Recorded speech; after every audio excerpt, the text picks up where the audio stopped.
किया जाए। आज मेरे साथ दो फैमिली मेंबर्स हैं आसिया अंद्राबी के। एक उनका बेटा है अहमद बिन कासिम, वो इधर हैं, वो स्टूडेंट हैं इधर, और ये ऑफिशियली पाकिस्तान गवर्नमेंट की स्कॉलरशिप पे आए हुए हैं, कोई इलीगली नहीं आए। और एक डॉक्टर मुजाहिद गिलानी है, उनके नेफ्यू। ये आपको अपने खुद एक्सपीरियंस बताएंगे, खास तौर पे ये जो बच्चा है आसिया बीबी का, कि किस तरह क्या क्या इन पे तशद्दुद हुआ, इनके बड़े भाई के साथ क्या जुल्म और तशद्दुद हुआ गया, और ताकि दुनिया को पता चले। And I want to address the international media also that it is absolutely mind-boggling why the international community is silent on the issue of prisoners and on the inhumane treatment, the illegal treatment of Kashmiris in Indian occupied Jammu and Kashmir by the fascist Modi government. Why is the international community not speaking up? And I want to point out that what is being done to Kashmiris who are arrested is a complete violation of the 4th Geneva Convention, Article 49.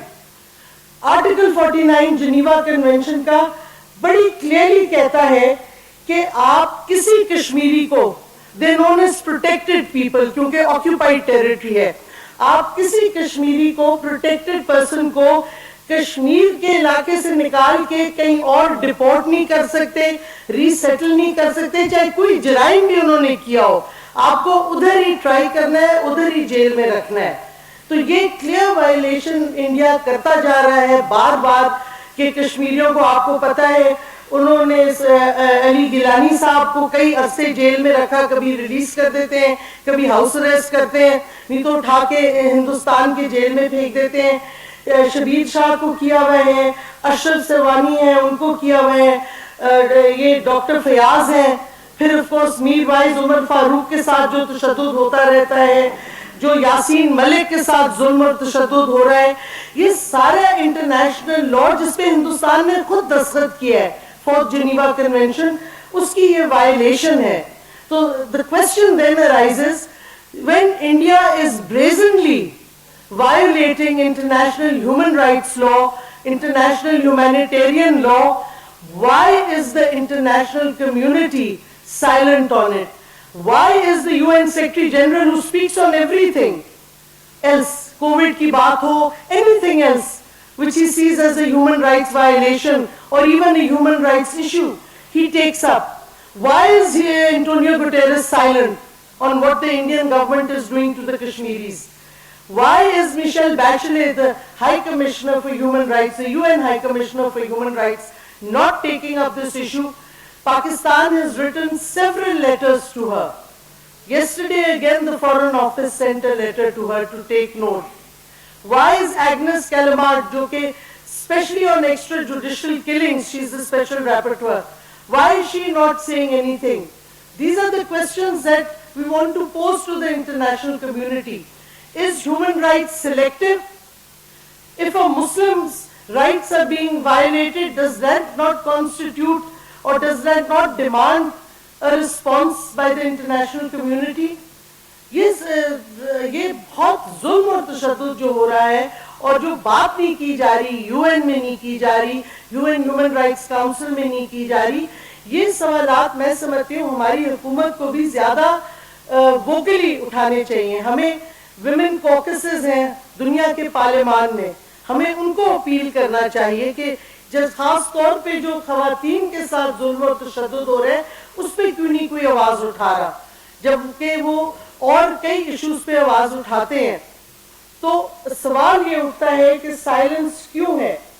और फिर मैं एक और चीज आपको बताती चलूं, अगर आप जिनीवा कन्वेंशन, वही 4th जिनीवा कन्वेंशन का आर्टिकल 76 देखें, उसमें भी ये कैटेगोरिकली प्रिजनर्स के हवाले से कहा गया है कि आप ऑक्यूपाइड टेरिटरी के प्रिजनर्स को नहीं ले जा सकते ऑक्यूपाइड टेरिटरी के बाहर, specially in the state of the occupation power. तो तिहाड़ जेल तो हिंदुस्तान में है जिधर वो सारे कश्मीरियों को डालते हैं। और फिर आर्टिकल 76 में खास तौर पे लिखा गया है, and I want to quote, women shall be confined to separate quarters and shall be under the direct supervision of women. ये नहीं हो रहा. फिर आर्टिकल 76 also says कि it is compulsory कि जो prisoners हैं occupied territory के, उनको रेड क्रॉस के विजिट किए जाएं. इधर तो वो डॉक्टर भी नहीं प्रोवाइड कर रहे. डॉक्टर आसिया अंद्राबी की सेहत खराब है, उनके साथ जो 2 खवातीन और हैं उनकी सेहत सही नहीं, लेकिन कोई मेडिकल असिस्टेंस नहीं मिल रहा. तो आप जिस पहलू से भी देखें, जिस धज्जियां उड़ाई जा रही हैं इंटरनेशनल कवानीन की, तो इसके खिलाफ इस पे हमें ना सिर्फ आवाज उठानी चाहिए पाकिस्तान की हुकूमत को, पाकिस्तान की एनजीओज जो इंटरनेशनल एनजीओज हैं, ह्यूमन राइट्स वॉच है, एमनेस्टी इंटरनेशनल है और बहुत से ऑर्गेनाइजेशंस हैं, कि ये जुल्म क्यों दुनिया बर्दाश्त कर रही है, क्यों नहीं कुछ कह रही है इस पे. और अगर आप आईसी इंटरनेशनल क्रिमिनल कोर्ट का आर्टिकल 83 देखें, उस पे ये वॉर क्राइम है कि अगर आप आर्टिकल उसका 83 में आपको रेफरेंस दे दूं 2(8), उस पे है कि अगर आप द ट्रांसफर डायरेक्टली और indirectly by the occupying power of parts of its own civilian population into the territory it occupies, or the deportation or transfer of all or parts of the population of the occupied territory within outside this territory. यानी कि ये जो हिंदुस्तान लोगों को बाहर से Indian citizens को occupied Kashmir में ला रहा है, ये भी वॉर क्राइम है. और जो आप कश्मीरियों को बाहर लेके जा रहे हैं, खास तौर पे उनके आप इंडियन प्रिजन्स में, ये भी वॉर क्राइम है. और अगर आप इसको पढ़ें, आर्टिकल 143 फोर्थ जिनीवा कन्वेंशन, जिस पाकिस्तान और हिंदुस्तान दोनों ने अपने दस्तखत किए हैं, तो वॉर क्राइम्स का केस भी पूरी तरह बनता है. और मैं समझती हूँ पाकिस्तान को ट्राइब्यूनल डिमांड करना चाहिए इंटरनेशनल, जिसपे ये हिंदुस्तान के वॉर क्राइम्स की एक प्रोसीडिंग्स शुरू की जाए, क्योंकि कानून सामने है, international conventions are there, India is violating them. और अब तो एक नया प्रिंसिपल आ गया है इंटरनेशनल पॉलिटिक्स में, रिस्पॉन्सिबिलिटी टू प्रोटेक्ट, जो कि 2005 में हमने वर्ल्ड समिट जो थी यूएन की, all the countries of the world accepted it, कि अगर किसी भी मुल्क में जुल्म और तशद्दुद हो रहा है, तो ये इंटरनेशनल कम्युनिटी की जिम्मेवारी है कि वो इंटरवीन करे under R2P, responsibility to protect. So सारे कवानीन मौजूद हैं. तो सवाल वही बार बार उठता है कि क्यों दुनिया चुप है.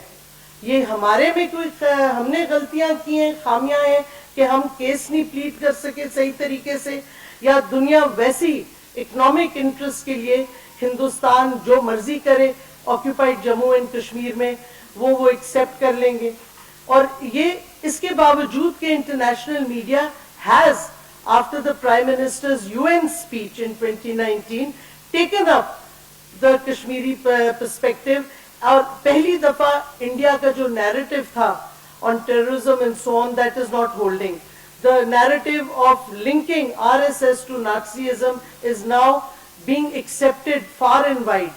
कि the Modi government is replicating what the Nazis did in Germany.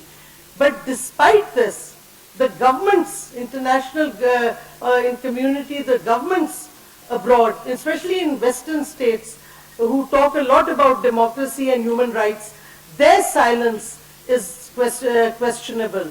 Because if they are silent on this, अगर आप बैनुल अक़वामी कवानीन की धज्जियां उड़ाने देंगे हिंदुस्तान को, तो कल कौन से ममालिक उस पे चलेंगे? जिसकी मर्जी चाहे फिर कहेगा ये गई convention, these to hell with the Geneva conventions. So अगर आप पूरे सिस्टम को जो बैनुल अक़वामी कवानीन के हैं, एक सिस्टम बना हुआ है, उसको तबाह करना चाहते हैं, तो फिर आप हिंदुस्तान को करने दें जो कर रहे हैं. लेकिन अगर आप इंटरनेशनल कम्युनिटी बिलीव्स कि there are international laws, there are international conventions, और जैसे हमें यूरोपियन यूनियन GSP प्लस पे ह्यूमन राइट्स के इश्यूज रेज करता है, तो फिर दुनिया को हर ह्यूमन राइट्स इशू पे बात करनी चाहिए. ये नहीं कि पाकिस्तान के लिए आप इतनी चीजें करें, लेकिन हिंदुस्तान जो ऑक्यूपाइड टेरिटरी में कर रहे हैं उसको आप इग्नोर करें, क्योंकि ऑक्यूपेशन के खास तौर पे कन्वेंशन हैं, जैसे fourth Geneva convention, international court of justice की जजमेंट्स हैं, खास तौर पे जो उन्होंने पैलेस्टीनियन वॉल पे दी है. So the judgments of the international community are there, especially the ICJ. The international media has been talking about what is happening. We now demand that the international community, especially the UN and human rights organizations, raise the issue of Dr. Asya Andrabi before the sentencing, because the sentencing, if it comes, is, in my view, and if you look at international law, according to international law, it is nothing less than judicial murder. इस पे कोई दो point of view नहीं है. अगर आप fourth Geneva convention पढ़ें, जो हिंदुस्तान डॉक्टर आसिया अंद्राबी के साथ करने को जा रहे हैं, वो जुडिशियल मर्डर है. तो क्या दुनिया इसको एक्सेप्ट कर लेगी और चुप करके बैठी रहेगी? ये सवाल से मैं आपके पास हाथ छोड़ना चाहती हूँ. और अब मैं फ्लोर दूंगी आसिया अंद्राबी साहब के साहिबा के बेटे को, कि वो बताएं उनका पर्सनल एक्सपीरियंस क्या रहा है.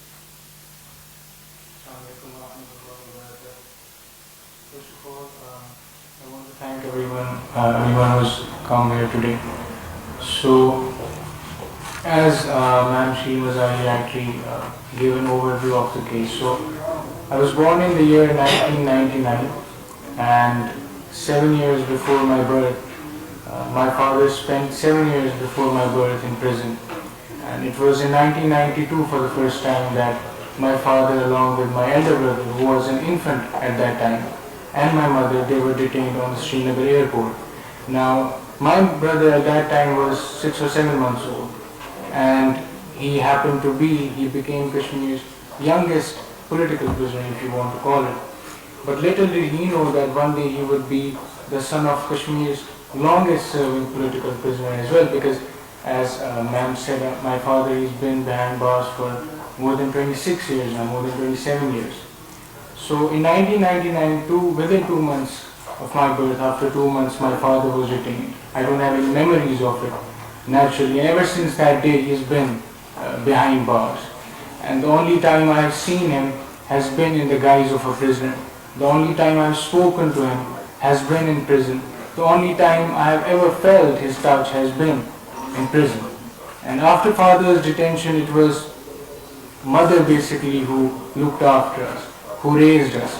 And we grew up in hideouts because father was involved in resistance movement, and then my mother Asya Andrabi, along with her other associates, she was involved in the resistance movement. So we had to grow up in hideouts. And for the first few years of my life, my mother's real name was kept from me. I didn't know who she was because of the fear and because of the insecurity that was attached to her name, because she feared that if I were to tell someone that my mother is Asya Andrabi, it would lead to her arrest. And that is something that used to happen. The Indian police used to come visit our schools, and they used to interrogate my brother about the whereabouts of mother. This was after father was detained.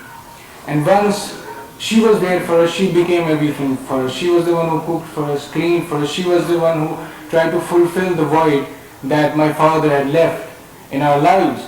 But then it was in 2006 that I witnessed my mother's detention as well. And that was basically the first time in my life I felt pretty much like a half orphan. And I was not an orphan, both my parents were alive, but the Indian state made me feel like an orphan despite the fact that both my parents were alive. And I remember asking my mother, I used to ask her, why exactly is our father in prison? I was 6 or 7 at that time. At that time we don't understand how occupation works. At that time we don't understand why the Indian state is in Kashmir. And she used to tell me that my father is in jail because he did not do his homework. Because that was the only thing that could make sense to me as a child. And I thought, okay, that is why my father is in prison, because he didn't homework nahi kiya. And there was this one time when I was missing my father and I deliberately skipped my homework, thinking this was the only way I could be with him. But that did not happen. And that is when I realized that it's not about homework, it's about something else. And then mother was detained as well, and ever since 2016, she has been in and out of prison. And she has spent 12 years of her life in prison. And mahine mein once in a month I get to talk to her for 5 or 10 minutes. And even in those 5 or 10 minutes, the policewoman stands beside my mother, constantly reminding her of the fact that her time is running out. And it's in these moments that we feel how occupation kind of interferes in the most intimate and personal spheres of your life. I mean, why do these foreign or these alien forces think, or why do they feel entitled to deciding how long can a son speak to his own mother? And even when we used to go to prison to see my father, even the duration of hugs was regulated. After a certain point of time, you were told to separate. So I speak to my mother once in a month, and she is 60 now, and I am 20, and we have barely spent some years together. And now that she is 60 and she is ill and she is in prison, it feels like the final stage of her life is already here, and I haven't yet spent any part of my life with her at our home. So this is something that, and this is not just my story, what I am telling you is something that many other children in Kashmir go through as well. It's not just my story, people have had it worse, but I have this privilege of talking to you, I have this privilege of telling you how life is for us under occupation. So my mother always used to tell me that I used to ask her why our life is not normal, because it never felt normal. And she used to tell me that our life is normal, and I could never make sense of it. कि अब्बू नहीं है घर पे, अम्मा भी नहीं है घर पे, तो ये कैसी life normal है? But then as you grow up, you realize that when you talk about life under occupation, if you live happily, being under occupation, it's abnormal. If you're indifferent to the oppression around you, it's abnormal. So our people, they are fighting for their right to self-determination, and in this pursuit of self-determination, some of them end up in prisons, some of them end up in graveyards. But it's very human, because life under occupation is not normal. It's not normal that the only time I can speak to my mother is once in a month. And उस time पर भी वो जो 10 minute है, उस time भी police वाली साथ खड़ी होती है, बताती है आप क्या बात कर सकते हैं, क्या बात नहीं कर सकते अपनी माँ से. So it's all humiliating. And this is something that people here need to understand, that when you talk about occupation, yes, geopolitics is a part of it, yes, international law is a part of it, but there is this personal and emotional cost to it that so many children in Kashmir have to face. Thank you. अब मैं request करूंगी doctor मुजाहिद गिलानी को.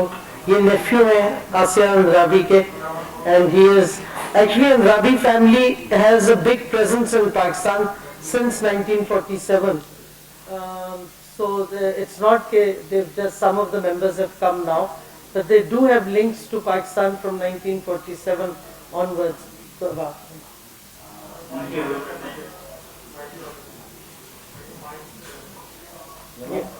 आप इधर आ जाए.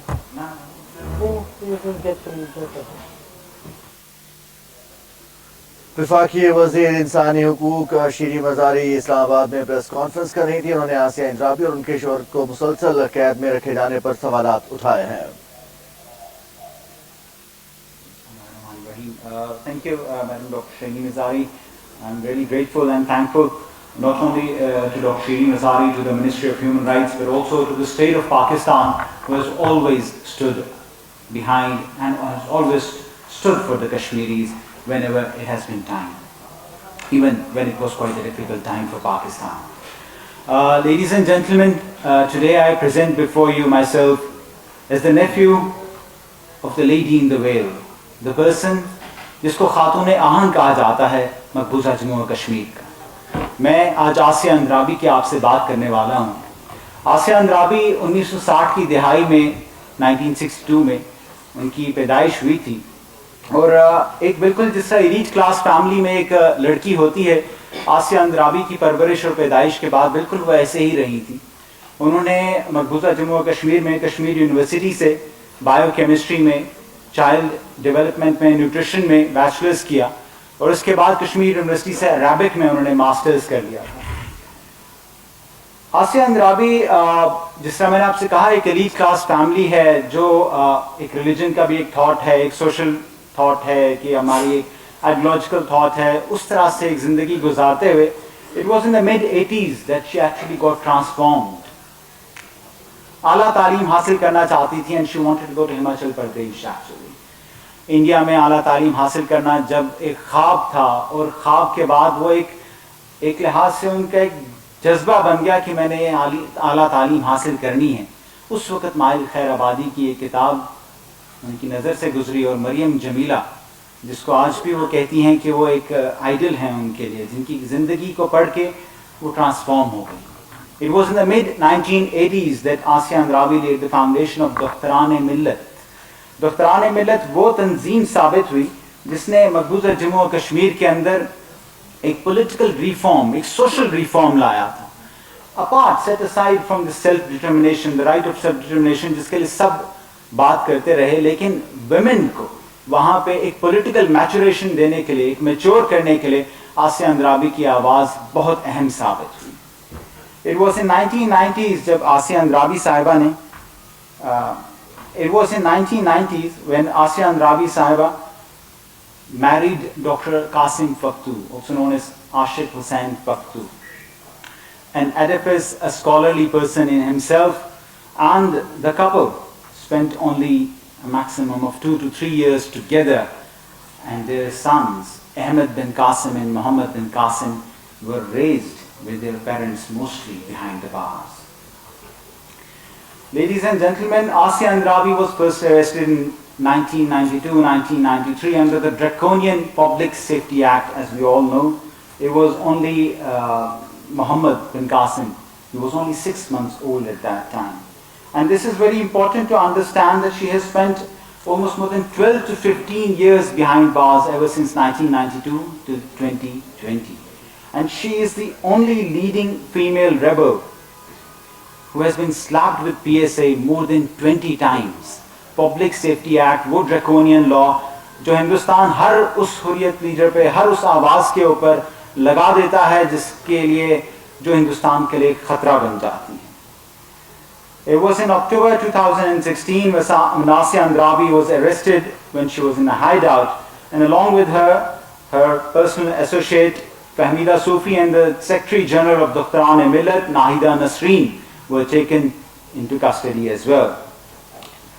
The role of Asya Andrabi is very important to understand, and why actually she has been taken behind bars, and why at this point in time the Indian state is so hell-bent upon delivering a life sentence to a lady whose husband is already behind bars and has been awarded a life sentence, whose family has been shattered with the son being at one place, the other son being at another place. The whole family is distorted and disrupted. But let's discuss it. The role of Asya Andrabi and the peaceful organization has always been to uphold the rights of the Kashmiris, particularly the women. She has always stood against the cultural imperialism that India tags as normalcy in Kashmir. The branded commodification of the poor, destitute Kashmiri women, the so-called cultural shows where India proves itself as an autocratic ruler, and the colonial feministic approach of the oppressor were always strongly denounced by Asya Andrabi, both in words and in actions. Asya Andrabi stands as a woman who considers that women should have their own identity, who considers that they have an equal role to play in the society just like the men, but in their own sphere.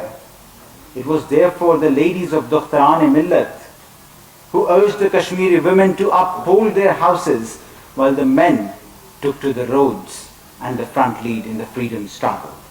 Political maturation in Kashmiri women led to a detestation by India, and therefore Asya Andrabi and her associates were always incarcerated under and framed under UAPA, under PSA, and now the Indian Penal Code.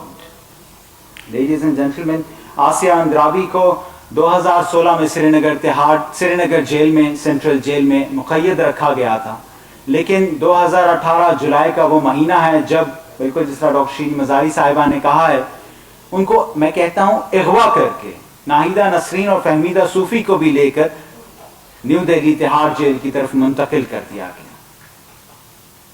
It was basically under this FIR number RC 17/2018 NIA DLI, under the sections 120B, 121, 121A, 124A, 153A, 153B and 505 of the Indian Penal Code, and section 18, 20, 38 and 39 of the UAPA, the Unlawful Prevention Act.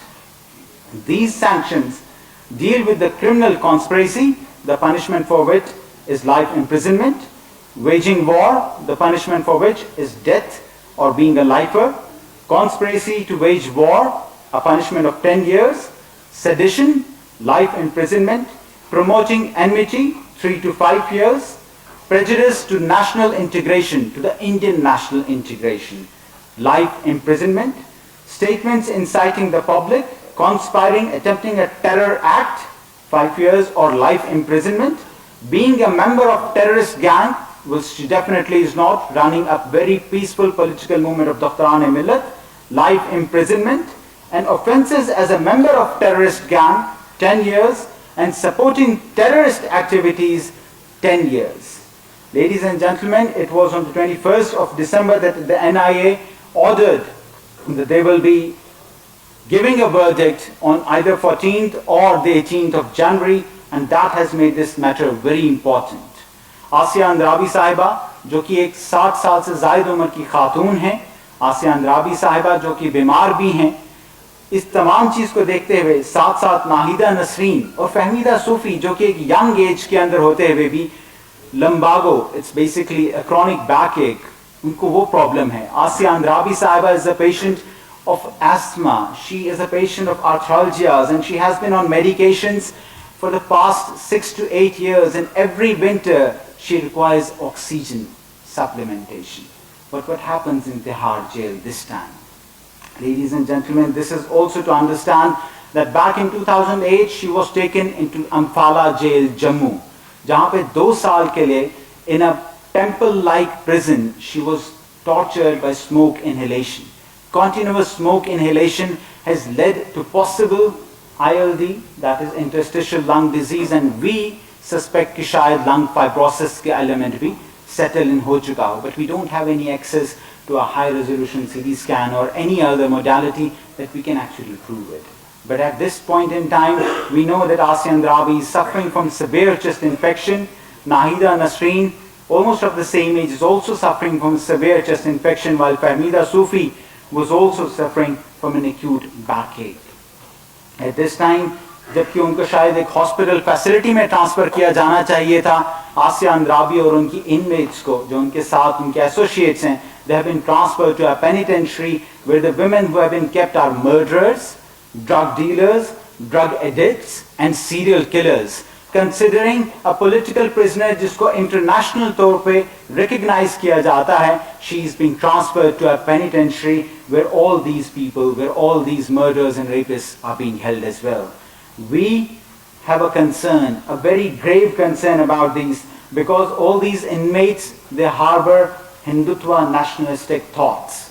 For once, हमें शायद हिंदुस्तान के सामने जो फौजी हैं, जो वहाँ guards हैं, जो वहाँ की अदालतें हैं, उनसे ज़रूर खौफ, उनसे डर है कि हमारे खिलाफ क्या फैसला आता है. But at the same time we believe that the jail inmates, जो वहाँ पे कैदी हैं, वो भी वहाँ इन कैदियों के साथ आसिया अंद्राबी, नाहिदा नसरीन और फहमीदा सूफी के साथ कुछ भी कर सकते हैं, क्योंकि इससे पहले भी ये रिपोर्ट्स आ चुकी हैं that the jail inmates, particularly the Kashmiri ones, they were not only beaten, but incidents of deaths have also been reported.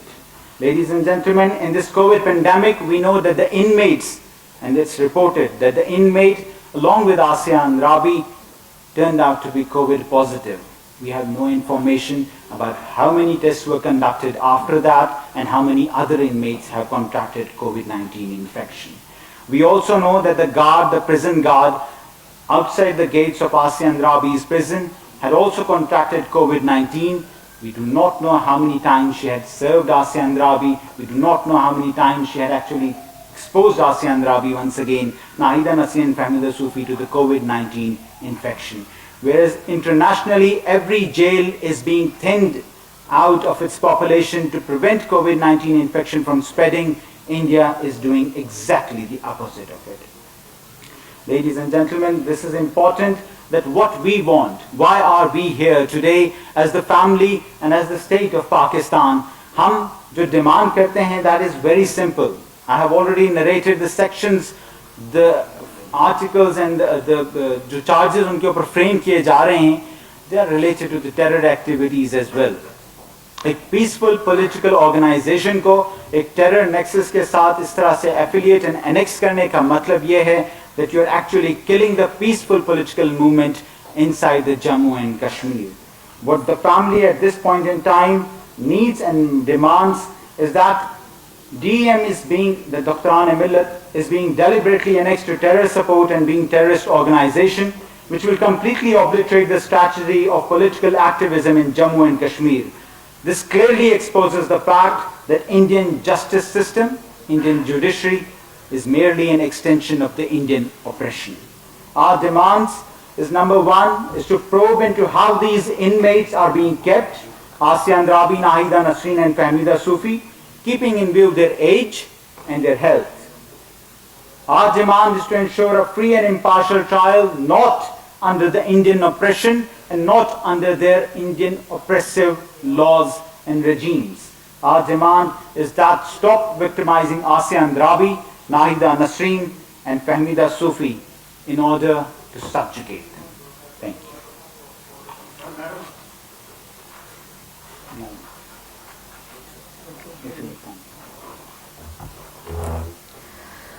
विफाकी वज़ीर इंसानी हकूक शेरी मज़ारी की कश्मीरी रहनुमाओं के हमरा न्यूज़ कॉन्फ्रेंस आप मुलाहिजा कर रहे थे।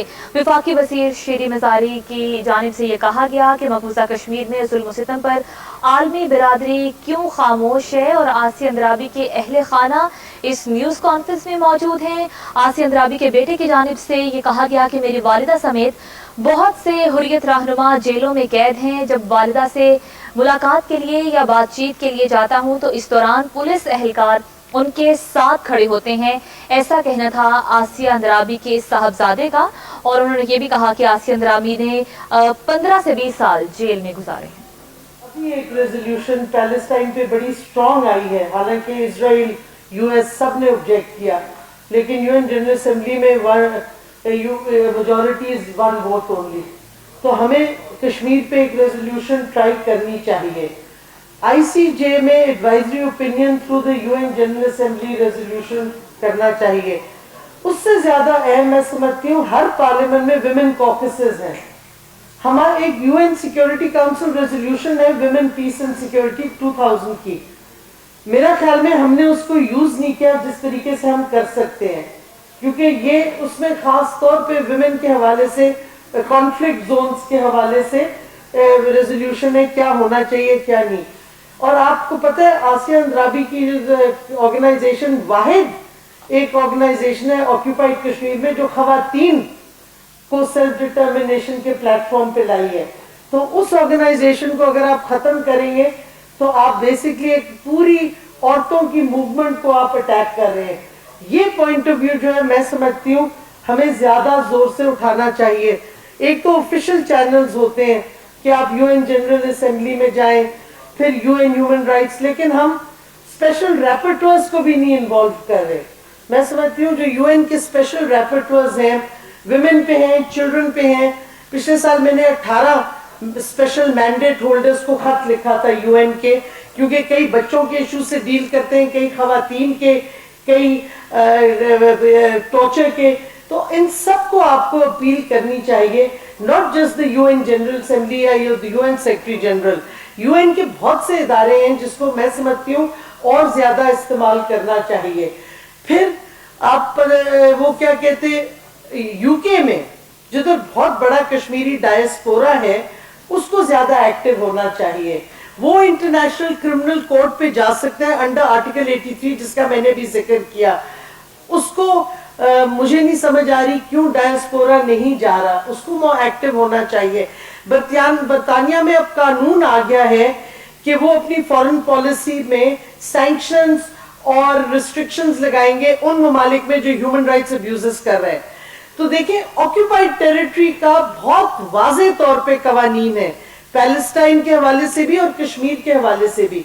तो हमें बरतानिया में ये प्रेशर यूज करना चाहिए कि जब उन्होंने ये नया लॉ बनाया है कि human rights will be a major part of the foreign policy, कि वो ये एक्शन लेंगे जिधर जिधर ह्यूमन राइट्स अब्यूजेस होंगे, तो सबसे इंपॉर्टेंट है कि ऑक्यूपाइड टेरिटरी में जब जुल्म और तशद्दुद एक हुकूमत करिए तो ऑक्यूपेशन पावर, उसके खिलाफ आप एक्शन लें। ईयू के भी यही रूल्स है। ईयू की जो फॉरेन पॉलिसी आई है वो अगर आप पढ़ें उसमें ह्यूमन राइट्स का बहुत बड़ा फीचर है। तो एक ऑक्यूपाइड टेरिटरी में जिसमें खास कवानीन, बैनुल अक़वामी कवानीन है, उधर एक्शन होना चाहिए। मैं समझती हूँ ज्यादा एक्टिविज्म ना सिर्फ गवर्नमेंट के लेवल पे बल्कि जो डायस्पोरा हमारा है, और यूरोप में पाकिस्तानी डायस्पोरा है, कश्मीरी डायस्पोरा बहुत बड़ा है, ये चीजें और होनी चाहिए। मैं ये नहीं कह रही कि फॉरेन ऑफिस कुछ नहीं कर रहा, मैं समझती हूँ कि और ज्यादा हमें करना चाहिए। खास तौर पे अब क्योंकि एक इशू हेड ऑन आ गया है और 14 या 18 को उस पे जजमेंट आनी है, उससे पहले हमें मोमेंटम बिल्डअप करना बहुत लाजमी है ताकि इंडियन स्टेट पे प्रेशर पड़े। क्योंकि जो नई इंडियन सुप्रीम कोर्ट की डिसीजन है लाइफ इम्प्रिजनमेंट पे, इट इज बेसिकली, अगर ये सेंटेंस लाइफ इम्प्रिजनमेंट का आया दैट मीन्स ये जुडिशियल मर्डर है, उससे कम नहीं है। तो हमें ना सिर्फ खुद आवाज उठानी चाहिए बट डायस्पोरा को, इंटरनेशनल कम्युनिटी को और गवर्नमेंट लेवल्स पे हमने ये ज्यादा फोर्सफुली, मैं समझती हूँ